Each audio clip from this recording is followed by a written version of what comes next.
વડોદરા મહાનગરપાલિકા દ્વારા વડોદરા શહેરના વિવિધ તળાવને નવીનીકરણ કરવાનું આવી રહ્યું છે ત્યારે વડોદરા શહેરના કપુરાઈ તળાવને પણ 6,14,73,001ના ખર્ચે નવીનીકરણ કરવામાં આવી રહ્યું છે। એક બાજુ નવીનીકરણ ચાલુ છે, બીજી બાજુ તળાવની અનેક જગ્યાએ ગાબડા પડી ગયા છે।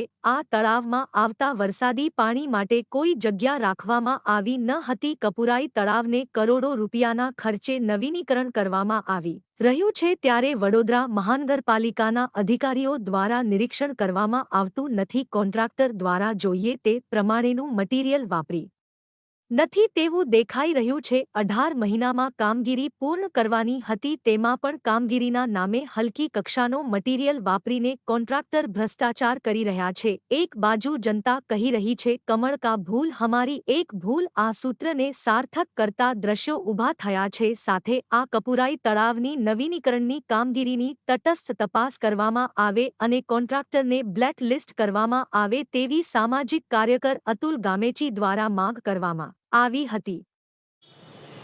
વડોદરા શહેરમાં જે રીતે તળાવોનું બ્યુટિફિકેશન કરવામાં આવ્યું છે ત્યારે વડોદરા શહેરના કપુરાઈ તળાવનું નવીનીકરણ કરવામાં આવી રહ્યું છે।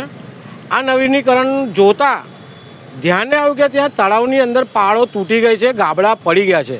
હજુ તળાવની કામગીરી ચાલુ છે, તે દરમિયાન ગાબડા પડી જાય છે। સાથે ગાબડામાં એ પણ જોવા મળ્યું કોઈ જગ્યાએ સળિયા દેખાતા નથી, સાથે અંદરથી પાણી જઈ રહ્યું છે।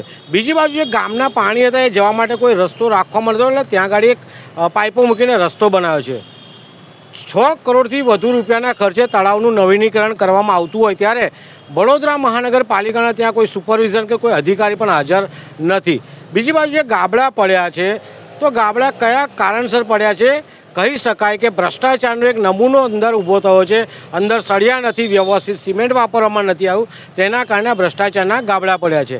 એક બાજુ જનતા કહી રહી છે કમળ કા ફૂલ અમારી ભૂલ, તો આ જે સૂત્ર બન્યું છે એ સૂત્રને સાર્થક પ્રમાણેનું કામ કોન્ટ્રાક્ટર કરી રહ્યો છે। તો આવા કોન્ટ્રાક્ટર સામે પગલાં ભરવામાં આવે, એને બ્લેકલિસ્ટ કરવામાં આવે। સાથે જોવા જઈએ તો જે પણ તળાવનું અત્યારે કામ ચાલી રહ્યું છે એ તમામ તળાવ પર વડોદરા શહેરના માન્ય મ્યુનિસિપલ કમિશનર, ચેરમેન શ્રી અને જે પણ આપણા કલેક્ટર સાહેબ છે, આ તમામ લોકો ધ્યાન આપે અને આજે ને આજે જ કપુરાઈ તળાવની મુલાકાત લે, જેથી કરીને કોન્ટ્રાક્ટર પોતાનો ભ્રષ્ટાચાર છુપાવી ના શકે અને જે સૂત્ર મળ્યું છે જનતા તરફથી કમળ કા ફૂલ અમારી ભૂલ, એ સૂત્રને સુધારે તેવી અમારી માંગ છે।